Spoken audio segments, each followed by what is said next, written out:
Or you can just go live. Yeah, yeah. So the questions that I sent, those. Mhm. So we are live. I'm tuning in from NYC.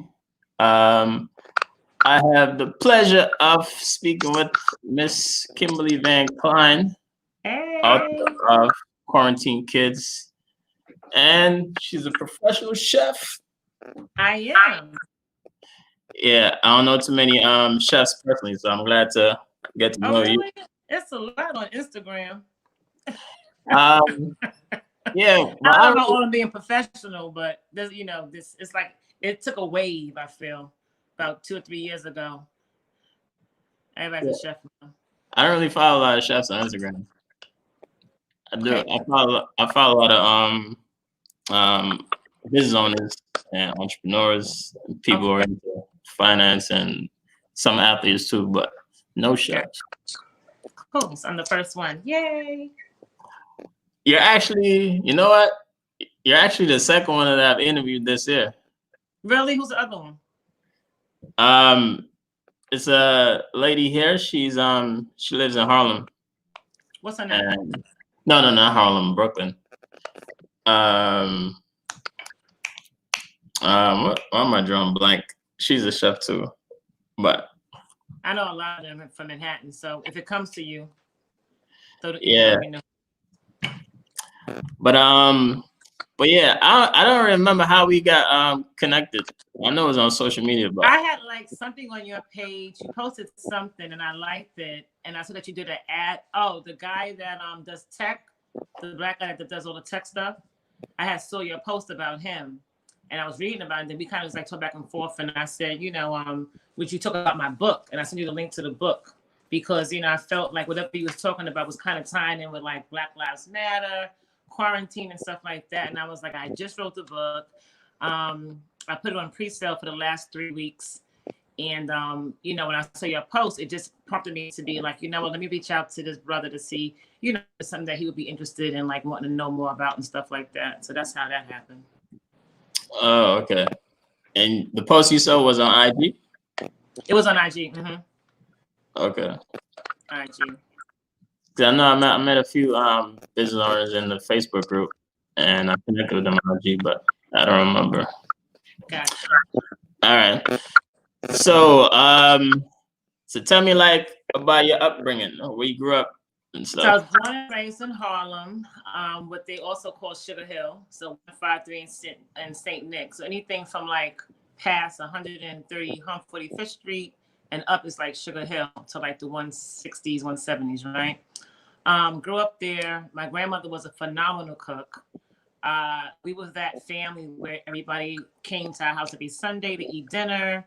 People just loved her cooking and stuff like that. So from a very young age, like 4 years old, I was cooking with her, helping her in the kitchen, doing stuff, helping her and, do recipes and stuff like that and licking the cake bowls and all that good stuff they do when we were kids, right? Hmm. And she used to actually be a beautician, but she was also an assistant for this actress, British actress named Margot Graham, white lady. It was funny because I always remember seeing this lady in the portrait on our living room wall. And I was like, why is this white lady on our walls? Like, as a kid, I'm boggled. I'm like, what the heck is this? And as I got Yeah. older, she said that was my boss, and she opened up a lot of doors for me to travel. My grandmother was one of 13 children, second to the oldest. She ran away Wow. when she was like 16 years old and just found her way. She traveled, she went to Paris, she met this lady who was an actress, she became her assistant and her cook, and then she traveled the world with her, and then so during her travels, she was always there cooking for her, so she learned how to cook different cuisines and Italian and Greek and French and all this stuff. So I kind of always, say like my first culinary experience was definitely with my grandmother. She was cooking every single day. My grandfather didn't know how to boil an egg. So he had the like just the life of Raleigh because he'd get up in the morning, have his breakfast already set up for him, have his lunch bag to go to work. He worked at the airport, so he was going to take his lunch to work, come home to a dinner, and that's how I grew up. I grew up basically eating dinner with my family every single night that I can remember. That's nice. Yeah, those a lot of people don't have those large family dinners growing up. Right, exactly. Especially not in this era for some reason. Yeah, my generation was different. Yeah, you're a millennial. You how old? Oh, you said how old? Because yeah, I could tell you're younger. Yeah, I'm 31.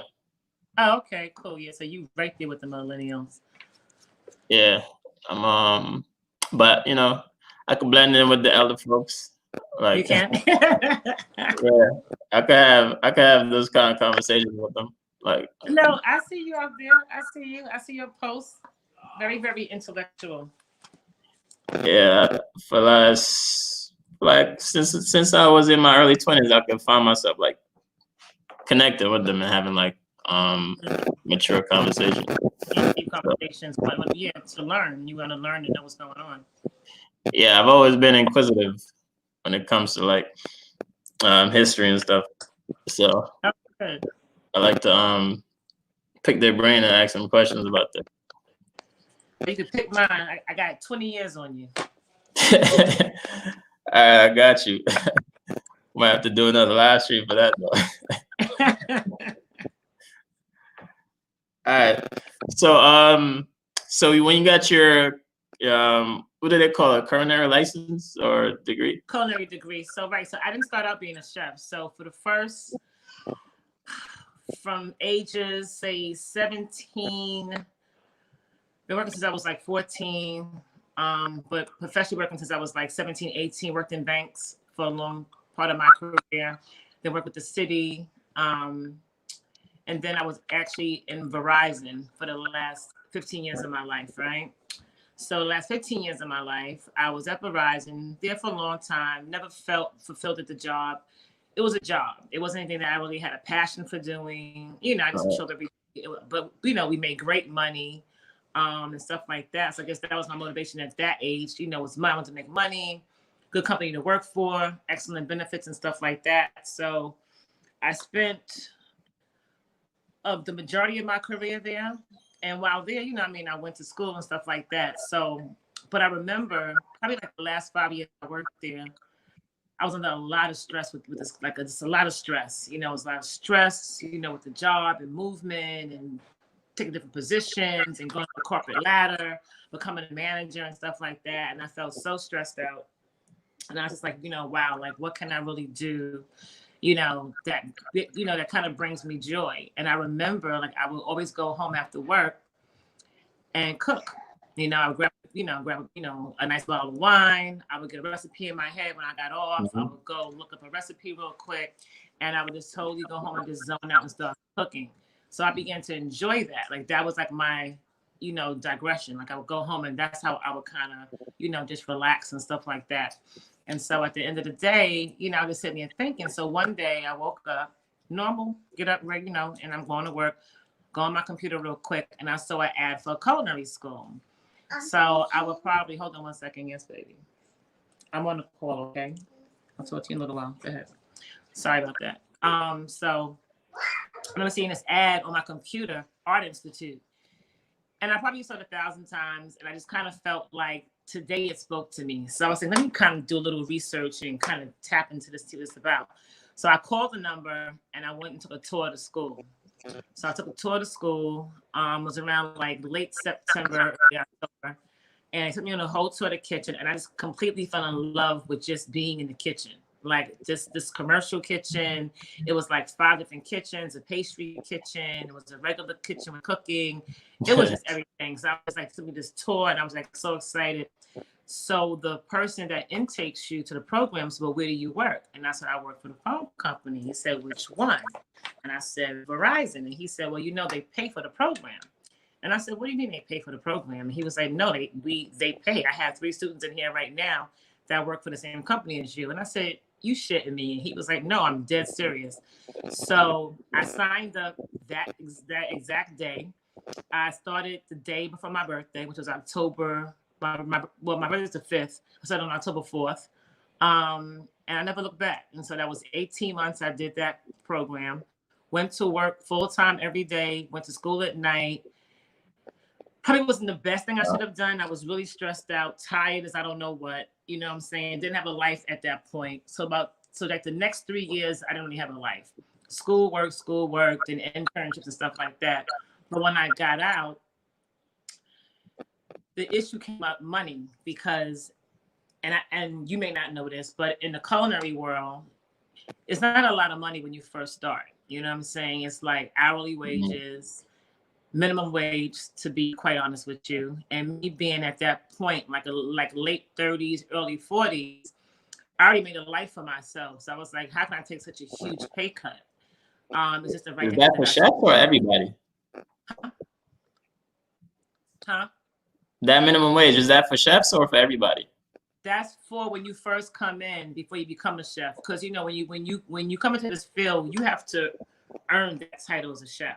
You don't just come out of school and you're a chef. So that's a really big misconception that people don't understand. So I try to tell a lot of these millennials, you know, y'all are chefs, you can't get yourself that title so quickly. You have to like go through, you know, the BS and work with good, you know, chefs that can show you the ropes and stuff like that. School, to me, I always say school does not teach you how to cook at all.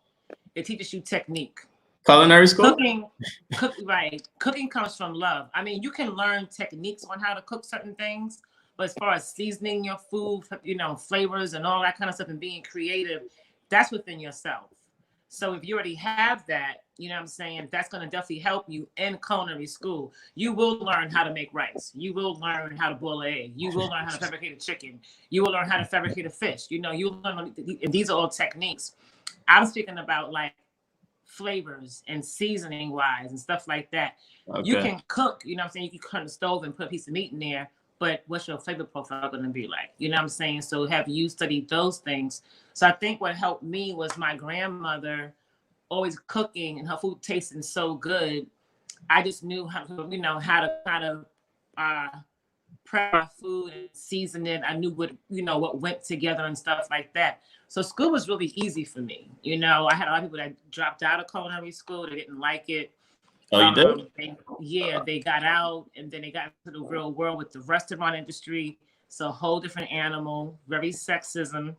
You know, I have a podcast called Chef Gang Podcast on YouTube, and we kind of break down what Black chefs go through from a different perspective on the culinary side. You know, as far as like the whole restaurant industry, who really runs it, how we're not treated equal and stuff like that. So yeah, it was rough coming out of school and starting, you know, to like try to find my way and how can I make this a career. And so, you know, my internships didn't pay me any money. And so I had to stay at work for a while, you know, until I got a package. So about 2 years into me coming out of school, they offered a package at my company. And it was a really good package that I took. I had a lump sum of money that I could kind of sit on. And from that point, I said, okay, I'm going to sit on this money. I'm going to bank it, pay up my bills for a year, and I'm going to really go with this culinary thing hard. So I just hit the ground running. Started my company, put myself out there, started doing trade shows, signing up to, you know, to different private chef functions and stuff like that. Began working in the Hamptons. And from the Hamptons, me becoming a personal chef, that pretty much opened up the segue and the floodgates to me kind of growing up that ladder and making a name for myself. So you had a position in the Hamptons as a chef? Mm-hmm. How did that come about? So it's twofold. So one was like a girlfriend, another sister. She was a chef as well, and she was already out there. And so there's agencies that they call them domestic agencies, same place that you would call if you want to get a nanny, a housekeeper, groundsman, stuff like that. So they also had a position for chefs, private chefs. So you would go cook for a really rich family, and you know, you're in Elmont, so you're out there, so you're on the island. So Long Island, you know, every summer from May to September, that's where they go vacation at. And so I would be out there for the whole summer cooking for a family. And so it was great pay, $2,500 a week, $10,000 a month.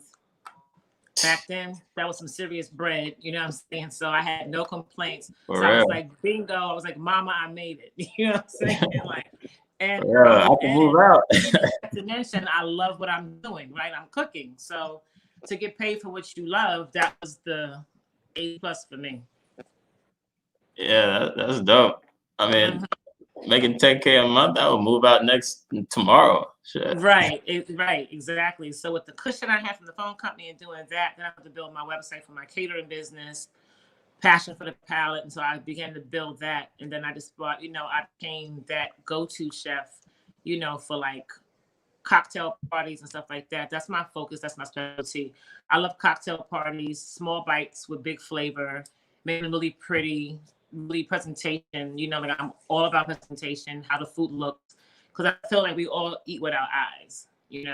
Food could taste good, but if it doesn't look appetizing, you're not going to be like, oh, let me try that. You know what I'm saying? If it looks really good and you're like, okay, that looks good, I want to taste that.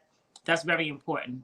So yeah, the Hamptons definitely set the stage for me to grow and then start meeting different celebrities, cooking for them. Then my name started getting out, word of mouth and stuff like that. Never did marketing, any of that. I stayed really busy by just word of mouth. That's nice. That's nice. It's always great when your friends could put you in places to win, and Right. all you gotta do is just take the shot. Exactly. It's like that Boom. last it's like that last 3-point shoot. You know what I'm saying? Am I gonna make it or I'm not gonna make it? So Right, right. you make it, that's it, it's a wrap. You're a sports fan, huh? I am. Who's your team? Basketball, the Knicks, but they're bumps. I'm Yeah, still hold on by a thread, but it's like I'm from New York. I gotta go with the Knicks, but it's like they need a whole do-over. yeah, me too, man. I mean, I'm a diehard Knicks fan. I can't jump ship like some people and go to Brooklyn. You know. Right. Yeah, the Nets. And I actually one of my jobs when I started cooking it was at the at Madison Square Garden. So I used to run the concession stands. So I was actually in there with the Knicks. So when Jeremy Lin was there, when he was big, Oh, that's when I was there. nice. And he was phenomenal. Like he was a thing. I ain't never seen so many Asian people in the garden in my life. For real. He brought a whole country with him to those games. Right. Exactly. Like people just tune in. I could Yep. imagine being in those games. Yeah. Let me what's your podcast? Let me put it in. Oh, Chef Gang, CHEF Gang, GANG podcast. It's on YouTube. Okay. So up to 3 episodes and a couple of trailers. All right, cool. I'm definitely tune into that. So question. So what motivates you? What motivates me, probably a few things. One of the things is that when I sit and talk to a customer, and they want to do an event with me, and we having a conversation, I try to I kind of interview them and see what's special to them. So say for instance, it's a guy that wants to do an event for his wife's birthday. So I kind of dig into well, how'd you guys meet? What was your first date like? Where'd you guys eat at? What's her favorite foods? You know what I'm saying? What's the one thing that she can't live without? And I kind of build a menu from that standpoint. So that way it's more personalized. It's not just me bringing some food to you. It's it's going to be special for what she likes. And maybe it was the first place you took her for a date. Could have been Italian food, West Indian food. I can recreate that same dish for you if you want, things like that. And so I try to go from that standpoint. The same with, brides and stuff like that. When they're getting married for their wedding, I think the whole cocktail hour and the dinner should kind of reflect the couple, the man and the woman that's getting married and their friends and family. I did a wedding for an interracial couple. She was Italian, he was Black.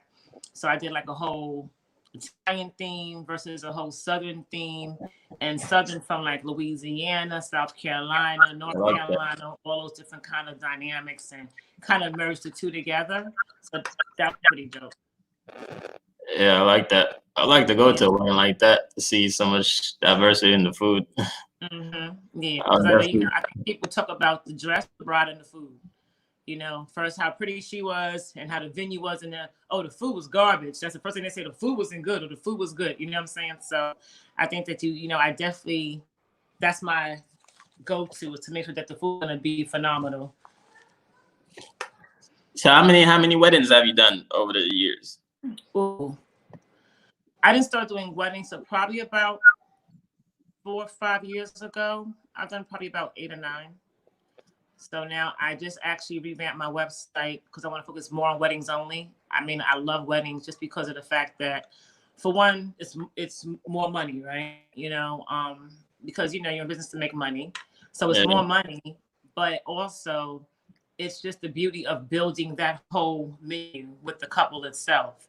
Like that's what kind of, I think, my motivation comes from, helping them make their day that more special. You know what I'm saying? So if I'm a part of that day with them, that's what motivates me, to make sure that their day is complete. Right, because those are memories they're gonna have for a lifetime. So exactly, yeah. I mean, it'll be in the food pictures. It'll be in pictures, their pictures. People still talk about it. I have a bride right now. She said people still talking about my food from my wedding, and I'm like, wow, that's great. So things like that make me happy. All right. So, yeah, how many kids do you have? I have two. Okay.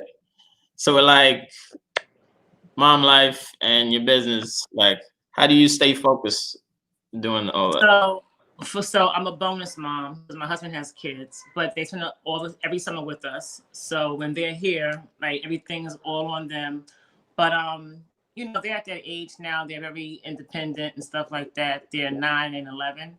So devices, but they love to cook too. You know what I'm saying? So we do a lot of cooking in this house. So they get to cook with us, teach them things and stuff like that. The book idea came up because of the fact that it was a lot of my friends that, when we went into the quarantine, they were just stressed out. They had to work from home, do Zoom meetings, and so think about it. So if you have kids, right? When our kids are here and they're even here for the summer for camp and stuff, we drop them off to camp and they get breakfast and they get lunch there. We gotta worry about dinner. So now when quarantine hit, you gotta make breakfast, lunch, and dinner for your kids.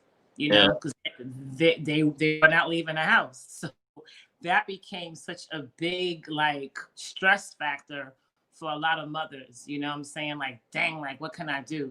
So I said, this would be a great time to come up with 10 recipes that kids can make easy, lunch recipes that you can do on their own. Don't need to help a mom, dad that much. Just, make sure you have all the ingredients there, and set, like, just set their, their prep table up. But they can bang stuff on, they can make a sandwich, they can make pinwheels, they can do their own mac and cheese. Like, they can do a whole bunch of things on their own, and that's just their mothers out. So that's how that idea of the book was birthed, from that. And I think what keeps me motivated and the balance that I have is that, I can enjoy my kids when they're here. Then when I have the break when they're not here, it just always makes me, okay, how can I reinvent myself? How can I, reinvent this culinary wheel? Times are always changing. We didn't know this was going to happen to us, right? The whole pandemic. So it's like, people were like, wow, like, a lot of my friends that work in the industry took a really bad hit. They all lost their jobs. Restaurants was like the worst. Like, everybody was shut down out of work. So we pretty much, me and my husband, turned our house into a restaurant. So we started doing family dinners with people on the weekends, Sunday dinners, fish fry Fridays. And that's just how we got through. So we had everybody come and just, we put a menu up on Facebook.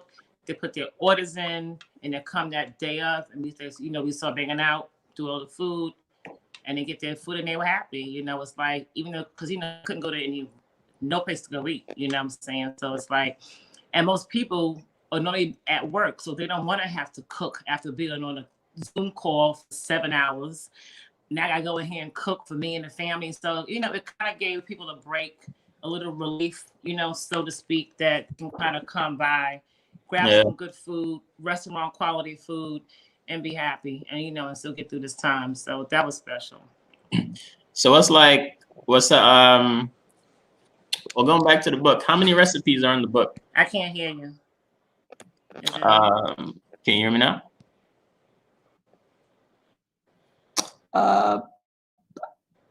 Can you hear me now? Are you on mute? I can't hear you. Mm-mm. Well, I can't hear you. I'm not sure. Hold on.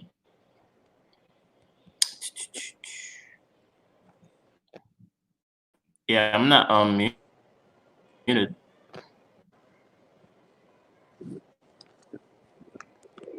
Can you hear me? Can you hear me? I can't hear you. Can you look? Maybe it's your thing. You got me on mute by accident? No, you're good. You're good.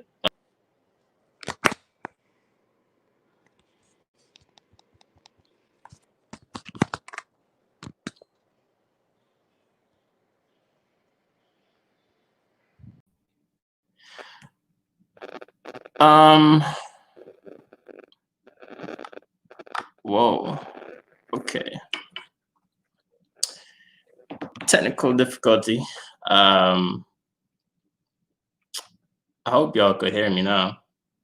Well, I don't know what happened.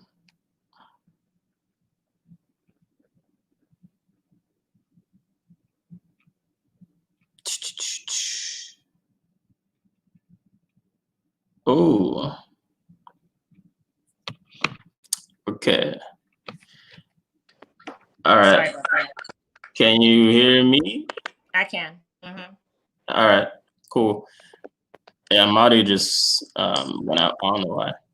But yeah, I was saying in the book, how many recipes are there?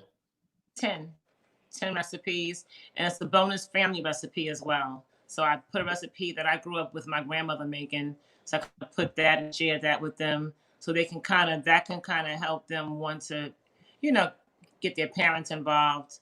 Mom, let's make a Sunday dinner together and stuff like that. So I kind of thought that would be neat, for them to kind of incorporate the family meal as well, at least once a week. Okay. Yeah, I mean if it's 10 recipes, you could probably have do one meal per day with them, and it could last 10 weeks. Yeah, that too. Or if they can just do their own meals during the week for lunch, and then on Sunday they have some family dinner, and so they can kind of do a family dinner with the family. Have their friends come over, cousins, stuff like that, play games, make it fun. So I think that's missing. Your two kids know how to cook already? Huh? Your two kids, they know how to cook? Uh-huh. Yeah, my son grills. My daughter, she cooks. She cuts up stuff. She cuts up cucumbers and vegetables. She makes her own eggs, pancakes. See, that's great. I mean, I wish a lot of parents could send their kids up into college saying they're prepared. Right, they're good. Yeah, that's a big thing with the school system, because before the pandemic hit, I have a nonprofit called Cook Healthy Eat Fresh, right? And that program is to go into the school, after school program, and teach these kids just basic cooking skills, basic stuff: how to boil an egg, how to make eggs, how to make pancakes, how to, but from a healthy standpoint. And so when the pandemic happened, I couldn't do the program. So I'm now trying to recreate that same curriculum as an e-learning tool. So I'm gonna talk to a lot of schools about adding that, onto their learning lesson, to their STEM process. So I'm looking forward to that. But yeah, I think it's something that's definitely needed. Like when we grew up, we had home ec. A lot of these schools don't have home ec anymore. So just basic stuff like how to.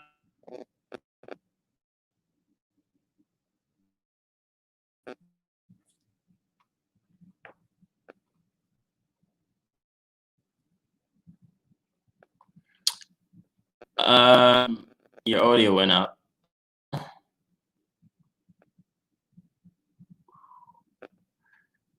Home ed. She's gonna come back in. Let me put the name of her nonprofit for you guys. Like if I had, that should be a goal for most parents. Like if you have kids, your mission should be not only to prepare them for the world, but make them make them prepared, so they could take care of themselves when they go to school. And a lot of kids are not ready for college. I can't hear you. You can hear me?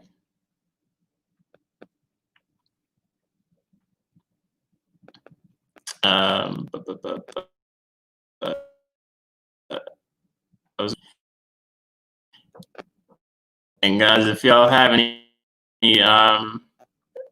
questions after this, you could I'm gonna put her Instagram so you could go and follow her. We're approaching 30 minutes. Give me a thumbs up if you can hear me.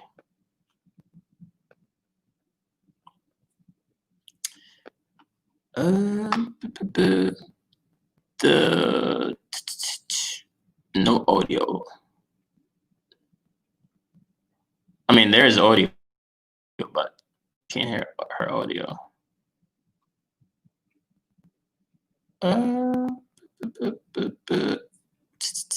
You can hear me? Thumbs up? No? That's odd. I wonder if it's the Wi-Fi.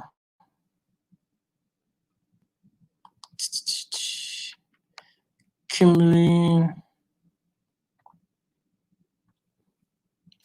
All right, come back in.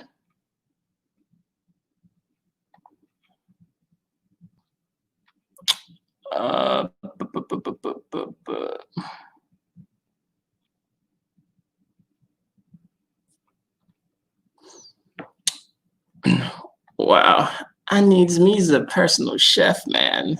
But the thing about having a personal chef, you got to be able to afford them. Not everybody could afford a personal chef.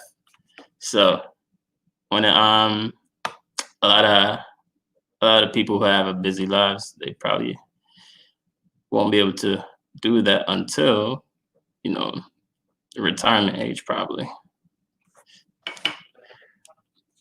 But I'm gonna do this. Hold on.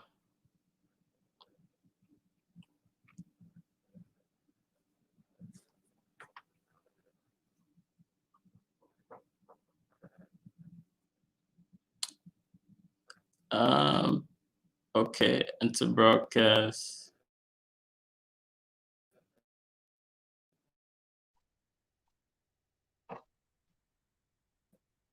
I don't know why that says beautiful. Can you hear me? You can hear me?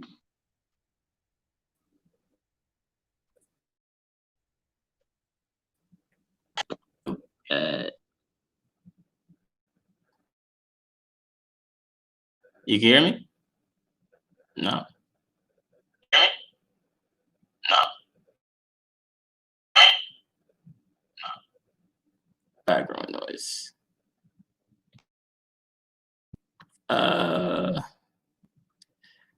Okay, I'm definitely gonna have to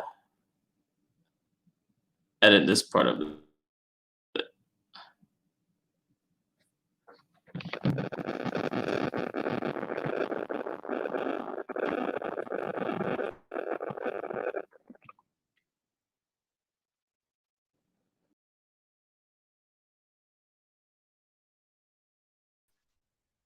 Okay. You can hear it? Okay. You can hear it? Okay. You can hear it? Okay. You can hear it? Okay.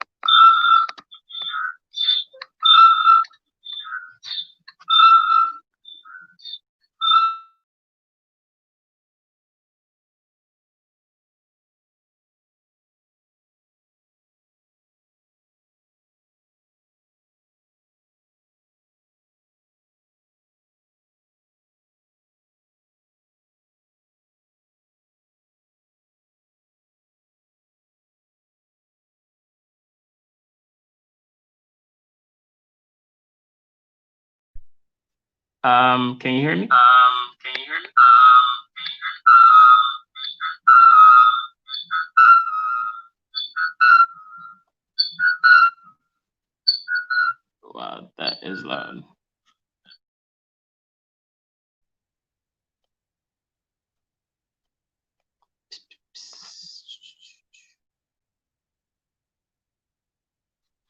Okay. That's not working. I'm gonna do a quick refresh.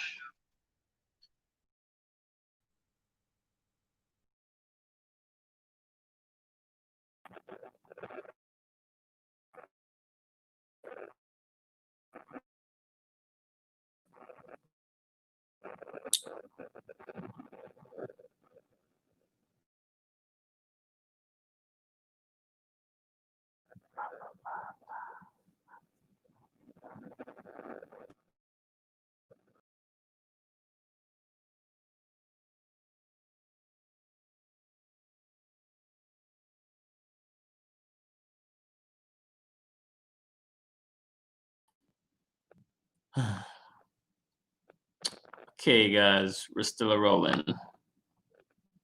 Bear with me.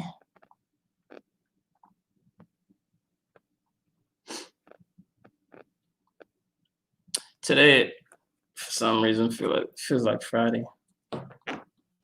But I want to get the name of the nonprofit. We cannot end it like this. Because I have four or five more questions I gotta ask her. But I don't know what happened with the audio. But I could see her, but I couldn't hear her.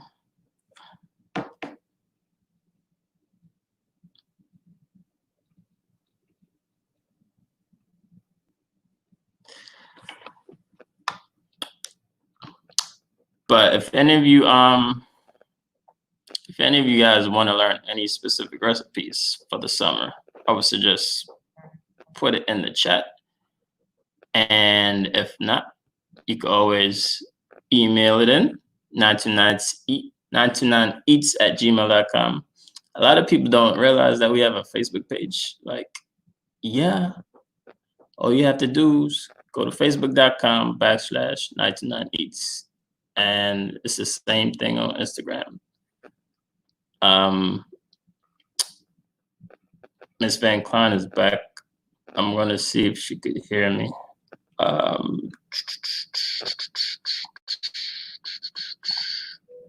Okay, my audio is good.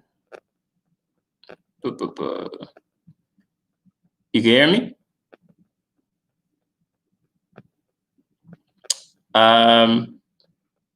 I can't hear you.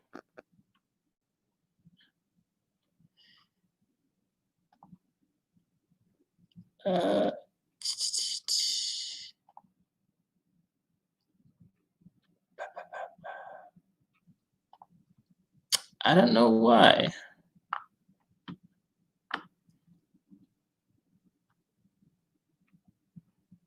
That is so weird. That is so weird.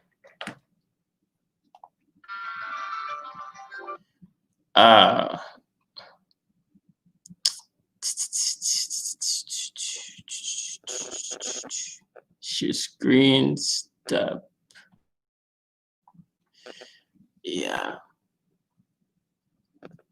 It is not working. Okay.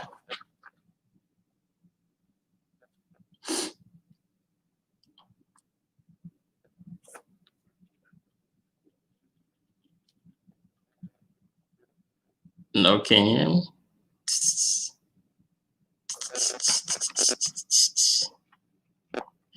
Volume up? No. Volume? No.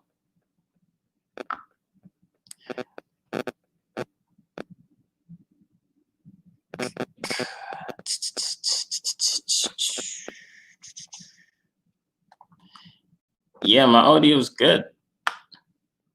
I don't know why. It's not.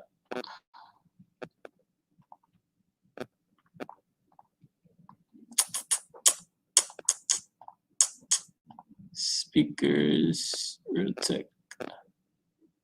Speakers. Okay. Can you hear me now? Oh, no. That's odd.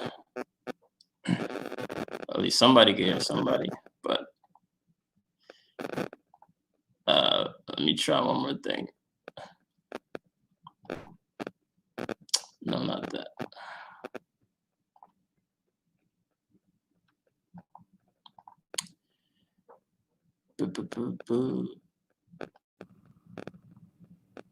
If you're restarting,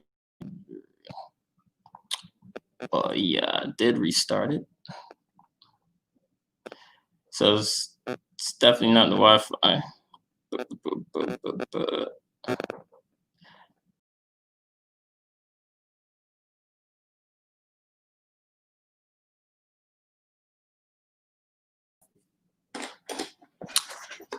I don't know what happened.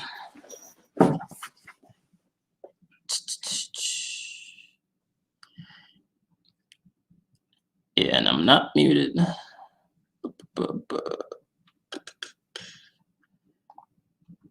Okay.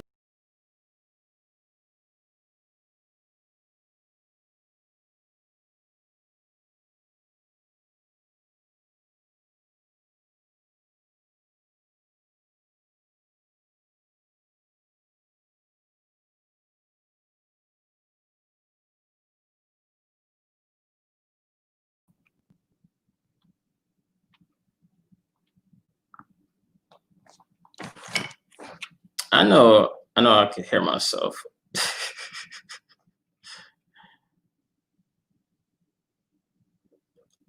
Oh, wow. Speaking of, this is the part of the interview that we would like to have some wine, folks. I need to order some wine.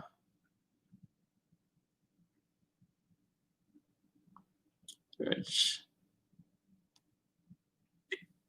Speaking of, this is the part of the interview that we would like to have some wine, folks.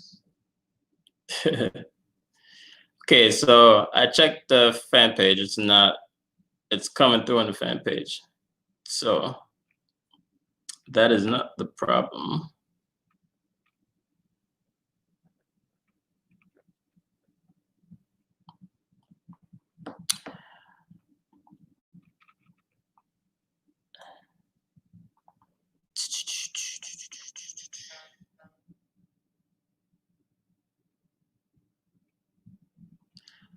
Okay. Well, yeah, I figured that. So that's not the problem.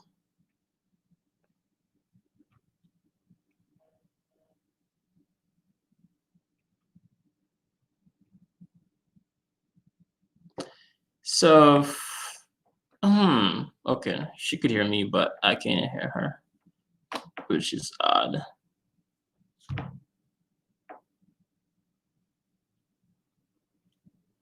People asking me, where can I watch? Like, we didn't discuss this prior in the week.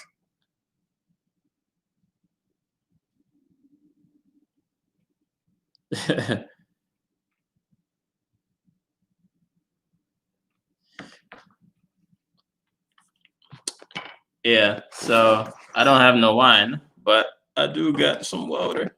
So while she restarts her phone.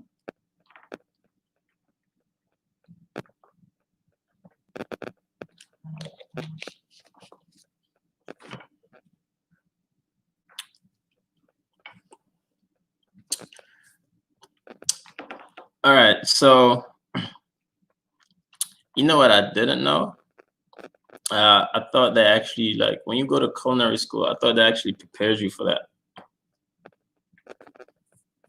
But she was saying they don't teach you how to be a cook.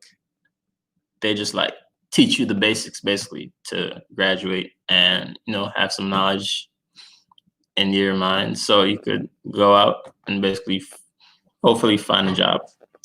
But when you graduate, you don't graduate as a chef. It's like you graduate as a regular student. And I was on the impression that when you graduate and you get that degree, that you're actually an official chef, but you're not. So, and whew, if I was, I probably would have done the same thing because nowadays, like it's better to, I would say when you graduate in high school, it's better to you go to community college or go to trade school. Like definitely don't want to put yourself in a lot of debt. But hey, if you could get a scholarship, go ahead, do it, go for it. But I wouldn't mind going to cooking classes and learning how, to enhance my cooking skills and learn how to cook. Because I know how to cook, I know how to cook the basics, I'm pretty good. I know my way around the kitchen. I won't get lost, I know where to find the forks and the knives and the spoons and the pots and the pans. Like I know all of that. So y'all better not be trying to play me. Like a brother knows his stuff, okay? So Can you hear me? yeah, I can hear you. Oh, finally. I don't know what's going on. This is weird. You on the Wi-Fi? I am on Wi-Fi. I've been on Wi-Fi. I shut my phone in and everything. And at Oh, one point, my phone had froze, so I had to cut it off and shut it back on. okay. Cool. Hey, I was trying to give me the name of your nonprofit again. Cook healthy, eat fresh. It's on Instagram. Oh, okay. I think I follow that page. Cook healthy, eat fresh. And then my catering company is Passion for the Palate on Instagram. Cook healthy. Eat fresh. Better than Subway, right? Right. That'd be better than Subway. All right. I forgot the last thing you were speaking about. We were talking about how do I balance, my life and cooking and stuff like that. Then we went into kids not being able to have family dinners at home anymore. Oh yeah, Idea for right. have family dinners. Yeah, when I went into school, when I went into my freshman year in college, I knew how to cook the basics. So, I knew my way around the kitchen. I knew where to find the tools that I needed to, make my chicken Right. or my rice. Exactly. Yeah, So, I think my generation, a lot of us grew up with grandmothers that cooked or mothers that cooked, right? This new generation, everybody's working. Like everybody's like a big boss or a CEO, and no one has time to cook and stuff like that. So the kids are suffering because the parents don't cook. That's what you learn from. Then how you learn how to cook? right. So it's such a need for it because a lot of parents, they're busy as two working people households. There's no more like stay-at-home moms and stuff like that. So with both parents working or even single parent households, you just don't have the time. Not that I don't think parents don't want to, the time is not there. And so then when they go to school, they're still not even learning that, how to cook in school because the schools don't even offer anything like that. Like I grew up, we had home ec. These kids don't even have a culinary program in middle school, or elementary school. So they just they eat whatever the food, what food the school gives them, which is normally very Mediocre. right. It's not good. It's high in sodium. It's nothing Not but that good. carbohydrates. It's not really good food. You know what I'm saying? So it's like, I think the program that I have is really needed in the school systems because we got to start somewhere. Like in Black communities, we don't have a lot of healthy choices or healthy options. If you look Yeah. around, you don't see like a lot of whole foods in our areas. I have to At drive all. to Alexandria to go to Whole Foods. All right. You know, And majority of the things that we eat are usually not owned by us. And right, exactly. so, And so, like with the school, I partnered with a farmer because he's gonna allow me to actually bring the kids on a field trip to the farm, so at least they can see where the source of the food comes from. How crop is grown, herbs, lettuce, tomatoes, Nice. limes, oranges, and just to see it, and then kind of plant their own little garden, and just start that mindset rolling, like, oh, okay, this is where food comes from, then have them go see cows and different things like that, so they see where meat comes from. So I mean, it's like, you can't keep going to the Chinese restaurant. You don't know what you're getting there. You don't know what you're getting. That's like a roll of the dice. When I was younger, that's all we used to feed on, man. So, Right. fast food, McDonald's, Chinese store, in and out. But so what age group is this for the kids that you The take? kids, ages 8 to 13, so third grade, so like eighth grade. Okay. And Third what's to eighth grade. the schools? How did you like get them to open up to the idea of doing that? So I noticed that. So where I live in Maryland, it's a food desert, right? So with a food desert, that means that we don't even have access to really healthy, good food, produce, anything. So I Mm, know a principal, and I was talking to him about it, and I asked him, I said, what are you guys doing in school for the kids as far as, eating wise? Do you guys do in school? Is there a chef on board? Do you teach them anything about cooking, home ec? And he said, no, like we need something like that. So it just made me, go that much harder and say, what, let me really get this curriculum done, because it's something that's definitely needed. So I think when you're in business, or or you're even like an entrepreneur like ourselves, you see what the need is. And so I said that there was definitely a need and an avenue to teach kids how to cook and eat more healthy, and what that would look like. So and me doing an after school program, I'm able to bring in other chefs that I work with, and we take a team of the kids, and we would, just show them, just how to cook certain things, and knife skills, and safety precaution, and kitchen tools and equipment, and what nice. does what, and different heating methods, ovens, and broiling, baking, and just things like that. And what I noticed is that a lot of the kids love to cook, but they don't come from a household where they are seeing this on an everyday basis. Right. Yeah. I think a lot of them will enjoy that experience because it's something new and different, Mm-hmm. and they get to play around, not play around, but experiment with the food and Yeah. try different things that they like. And they So, can actually have their parents help them, So it's kind of like that kind of tool where you can have the parents help you, kind of be interactive and stuff like that. So, and it kind of makes the book that I did it in a way where they have to go to the parents to ask them for help for something. Like, I want to, I need to make this. I need you to help me do this. Can we do it together? So it's definitely a book with like lessons in it, tips, recipes, stories, things like that. Like terms that they would never know, and they have to learn the term, find out what herbs are good for, and what food they go in, just get like a little culinary school 101 type of thing. that might be a good book for adults that can't cook. Right. Right. Culinary 101, right? Yeah, like the quarantine adults for dummies, Right. but that's something like I'm that. not I'm not I'm not too mad at that. Yeah, I know people definitely buy that. Exactly. That's not a bad idea. So I'm doing a quarantine kicks cookbook too for breakfast, stuff like that. So it'll be a different Oh, breakfast too. okay. Are you gonna like live stream any of these classes? Huh? Are you gonna like Yes.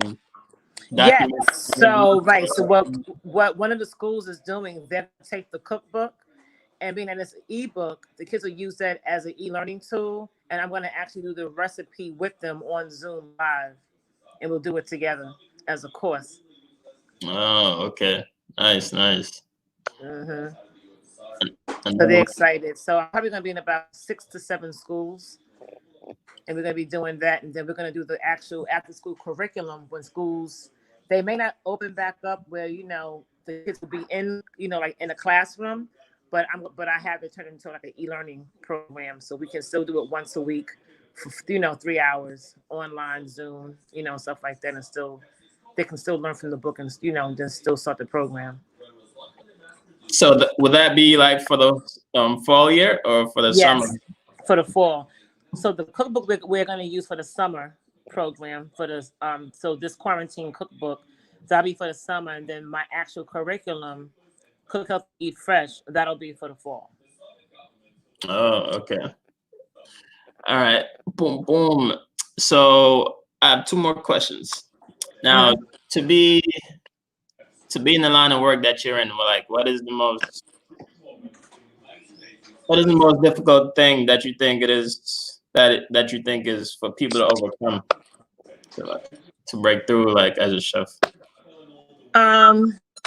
Okay, so there's several kinds of chefs, right? So you have restaurant chefs, you have private chefs, you have pastry chefs, you have sous chefs, you know, you have all different kinds of chefs. So depending on what kind of chef you are, that question may not be the same for wherever you are, you know, in your career path. I know for me, being a caterer, right, and teaching kids, my you know, my struggles sometimes come from not enough visibility, you know, marketing, things of that nature.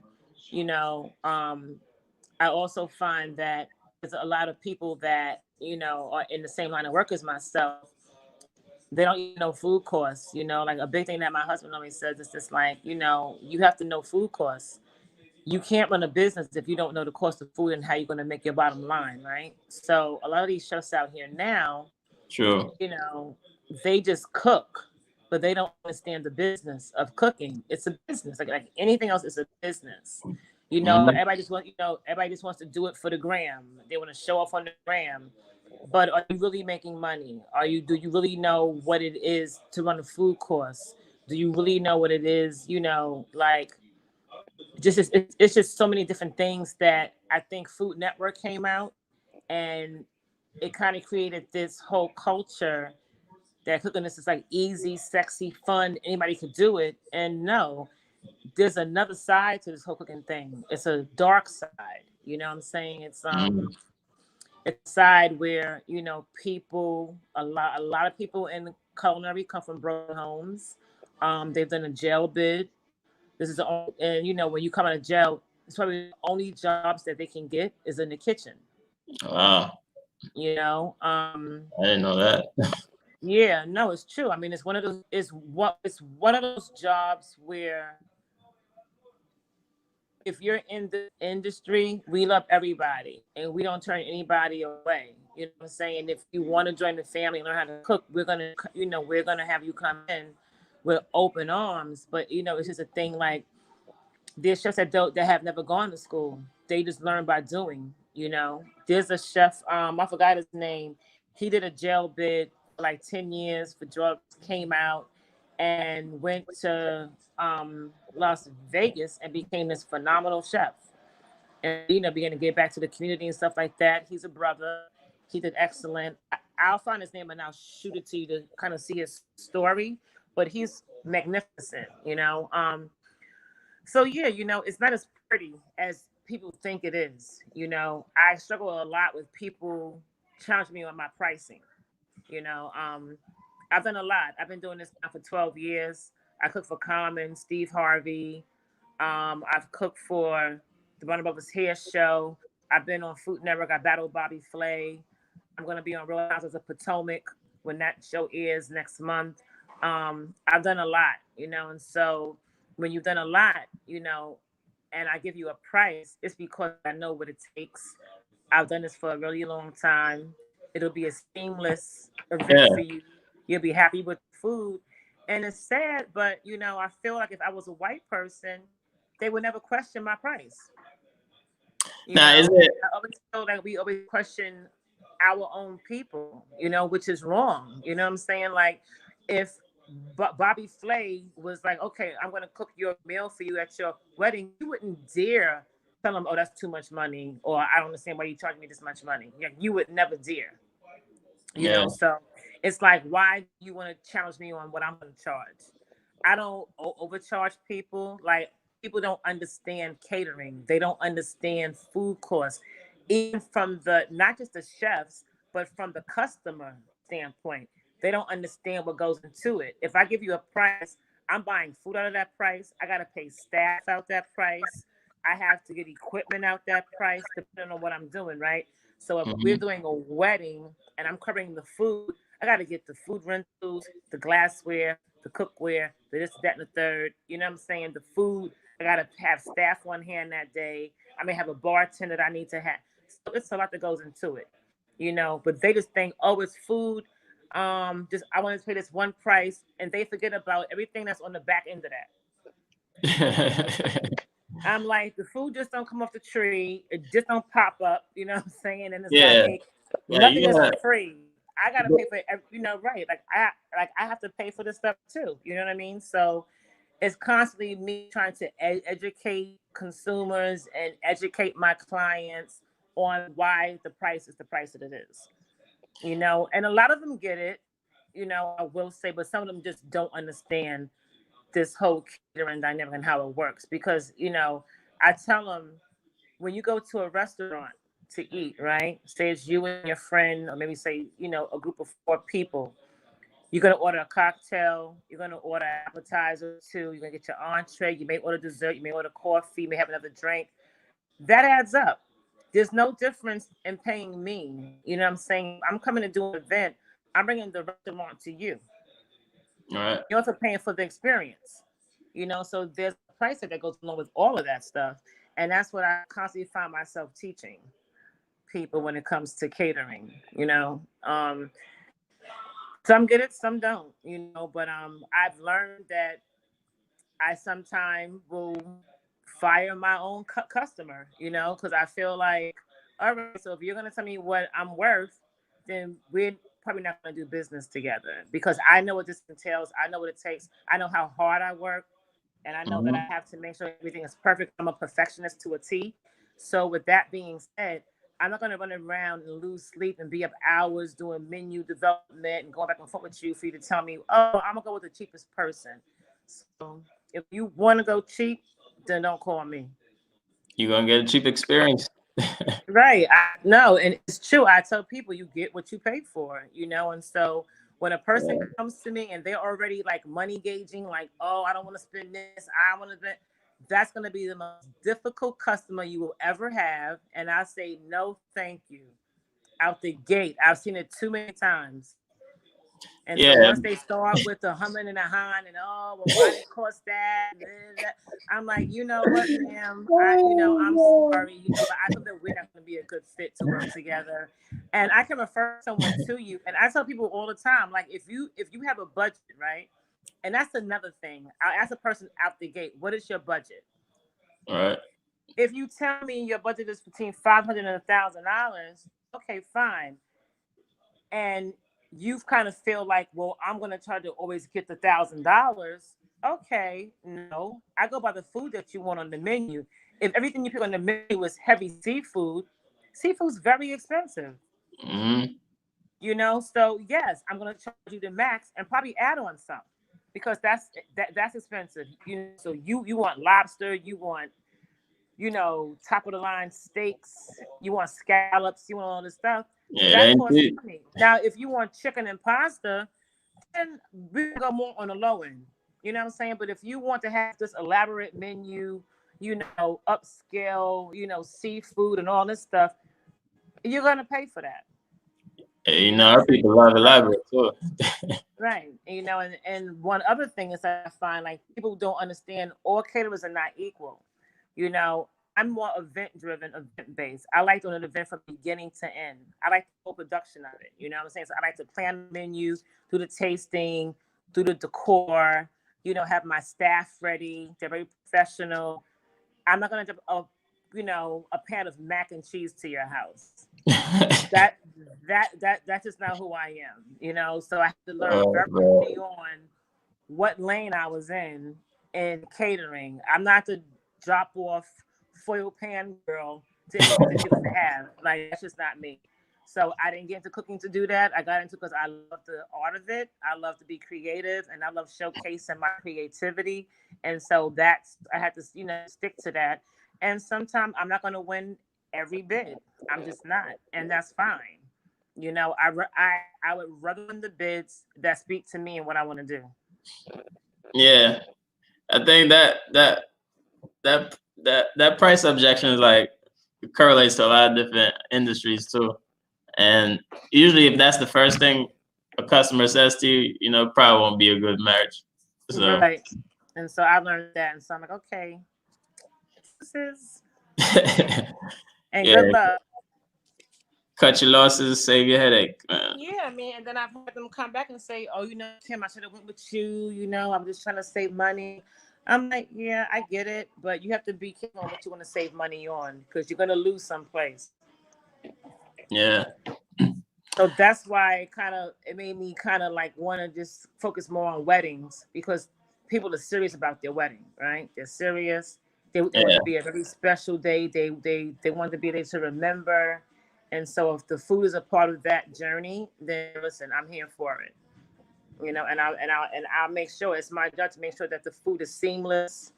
It goes without a hitch. You don't run out of food. I've been to weddings and they ran out of food. I'm like, how did they do that? You serious? Yeah.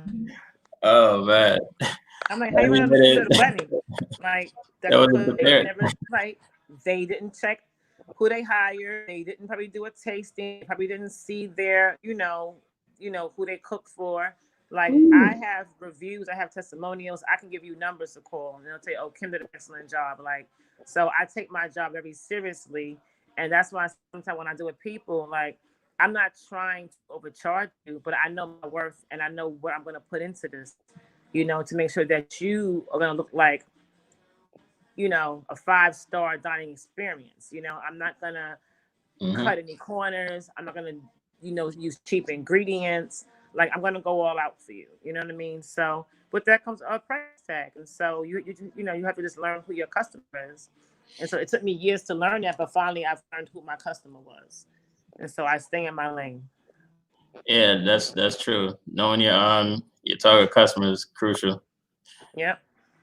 All right. So like for people who want to watch this replay, like what events don't you do and what events do you do?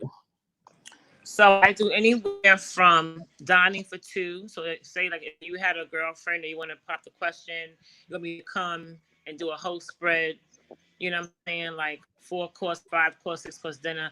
I've done 16 courses before with wine pairing, stuff like that. I do corporate events. I do private events, whether it's going to be, baby shower, bridal shower, retirement party, things like that. But my main thing is I want to do weddings. Okay. And I do kids parties too. Kids parties. Like birthday parties? Mm-hmm. Okay. Yeah. How big is your staff? It all depends on what the event is. So if I have staff in New York because I still do events up there too. So I started in New York. I still have a very, very heavy customer base in New York. So I commute back and forth a lot. So Okay. Anywhere from like 6 to 8, depending on what the event's going to be. If it's going to be a really huge event, then I can always just have a staff company that go to and I hire staff out. But for the most part, anywhere from like 4 to 8, depending on how many people I'm serving. All right. Yeah, when you come back to New York, let me know. We gotta. Oh yeah, absolutely. I'm up there a lot. All right. Yeah, there's I know I have a business partner. She has an event space in Brooklyn. So if you ever need a spot to do it, let me know. Oh, okay. Where at? It's in it's called the YSL Center. It's I forgot what part of Brooklyn. But it's in Brooklyn. Okay. Yeah, it's in Brooklyn. Gotcha. So what so like for outside of like the book and the school, what's on your calendar? What do you have coming up that people need to know about? I'm gonna be on Real Housewives of Potomac. If they watch that, the Housewives show on Bravo. That's Baltimore? That is the one in Maryland. Yeah, the Potomac Housewives. Oh, I never knew they had a house or a Yeah, show. housewife show. It's called Real Houses of Potomac. So it's Karen Huger, Giselle Bryant, a few of those ladies. So I did 2 events with Karen. So that'll be on the new episode when that comes out, the new season. I went 2 different episodes of that. Um, How do you my spell that? curriculum, Potomac. Real Housewives, Potomac, Potomac. Oh, okay. Gotcha. And what were you saying? Yeah, so I'll be on there. And just focusing on weddings at this point. Come up with another book soon, another kids cookbook, and finally working on my own cookbook that I've been trying to do forever. Yeah, that's. I'm sure you're gonna put all you got into that one. Yes, that'll be the main cookbook, the final. Yeah, it's gonna be like the Bible of cookbooks. Right, exactly. People gotta get that.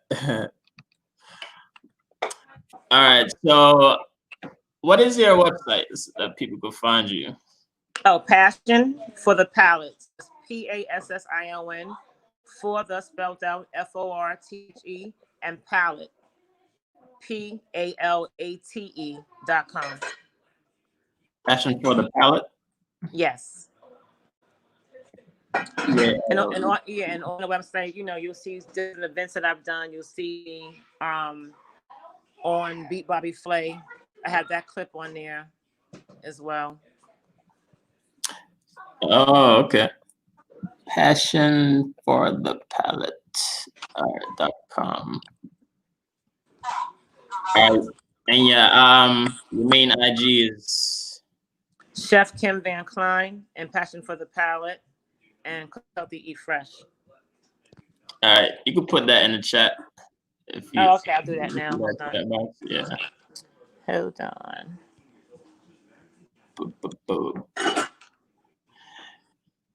Yeah, I know you have like three IG accounts, but I follow all of them. So, ladies and gentlemen, if you got kids and you want to keep them busy for the summer, go and get that quarantine book so you could keep them busy and also implement some proper, home skills and prepare them for the following school year so they could go back, a more mature student and got some knowledge under the belt. We definitely I would definitely like to see more and more schools put back in some culinary classes, whether it be high school or middle school. But that could take them a long way.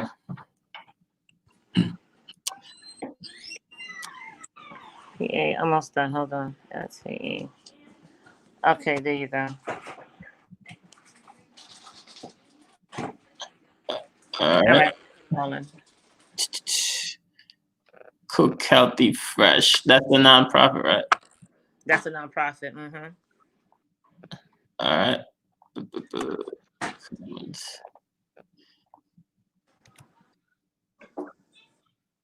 Dun, dun, dun, dun, dun, dun.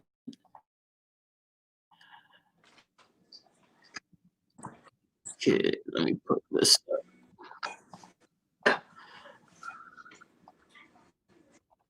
Okay, so we're coming to the end. Gotta say, I learned definitely a lot about culinary and the chef world, I should say. Yeah, make sure you check out the podcast. You'll learn a whole lot more on that.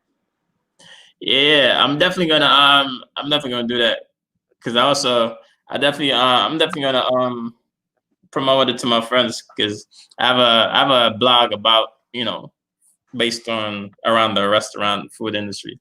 Oh, you do? Okay, yeah, this is what they want to see. Yeah, especially coming from Black chefs in the business, what we have to go through. Hell yeah, we need more Black chefs. More Black chefs. We need more Black chefs. Exactly. All over your TV screen. All right. So, guys, thanks for tuning in, and make sure to connect with Miss Vankline. Thank you for having me. Thank you so much. No problem. Sorry for the whole like little technical malfunction. I felt like we was like Babyface and Terry Riley. We couldn't get it together. Oh man, well, lucky I'm tech savvy. Okay. Exactly. But that's definitely gonna be edited out. So okay. people watching the replay won't even realize. Gotcha. Okay, that's awesome. But so thanks for hopping on with me. Thanks for teaching. You're welcome. Thanks for having me. And we'll stay in touch, and I'll let you know when things are gonna, pop up, and I'll shoot you, so you can know what's going on. Yeah, when you pop up in New York, let me know. I will. Okay. Good talking to you. All right, Queen. Peace. All right. Peace.